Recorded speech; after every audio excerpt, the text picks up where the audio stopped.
the election in 2020 was rigged and stolen. I believe it.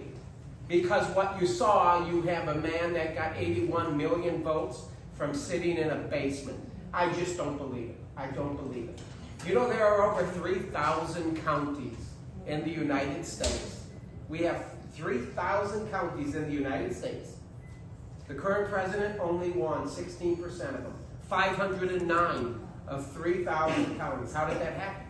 Well, it happened because the big counties, the big cities, the Harris County, where many, many, many of the far left and the liberals are living. So the point is, we felt that there was fraud.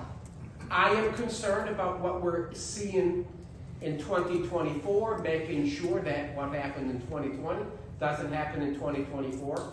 And I think people in this country are paying very close attention. I am willing to look into the issues related to the February 8th election. I don't know if you had machine voting. Okay, so is it like we did in Afghanistan, the little on the finger? Yeah. Okay. It's all manual. It's all brand new. So somebody, and I've got some of the ballots from the Afghan election. Anyway, so did you feel that the people that counted the ballots? Okay, so. Yes.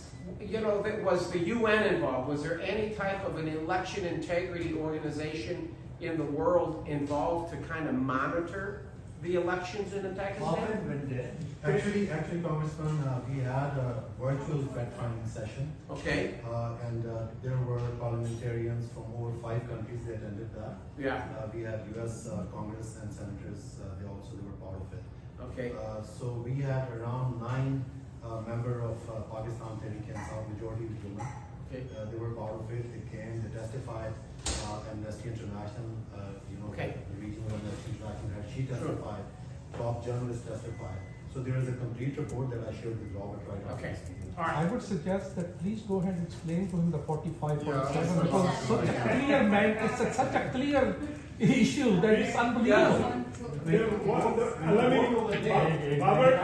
Let me do it, please. The way they do the counting, firstly, let me explain this. When Imran Khan was in power, he introduced the electronic machine and the vote. He brought it, no, it was passed. Yes. And then the establishment and the opposition decided we're not going to let it happen. Yeah, then they're not going to let it happen. Sure. So they decided not to. So it's a manual vote. Okay. And the way they do it is in every polling station, at the end of the day, they all sit together, they open the boxes, they manually count the votes, and then they create what they call a Form 45, which all the representatives sign. Polling agents. All of them sign as to how many votes were cast and to who. Yeah. And that form is sent to the Election Commission, the returning officer of that precinct. Yeah. And then that officer creates what he calls a Form 47. The Form 47 is supposed to be a collection of the numbers from 45 and declare a winner. So the way they've done it is, we have all the 45 forms where our people have won with a majority. Yeah. But the Form 47 that they produced has completely So different. it's not consistent with the 45. Yeah. Somebody failed in their math. Yeah. The guy counting the 45 didn't figure out how to do math. Yeah. And we have a website that we can share with you, all the Form 45. All right, so this is probably the, and I'd like to, Robert Schroeder is my chief of staff, so I know Robert is over there, he's taking notes. I think this was, you mentioned about Congressman McCall. Mike McCall, a good buddy of mine, he's just further to the north up here, his district.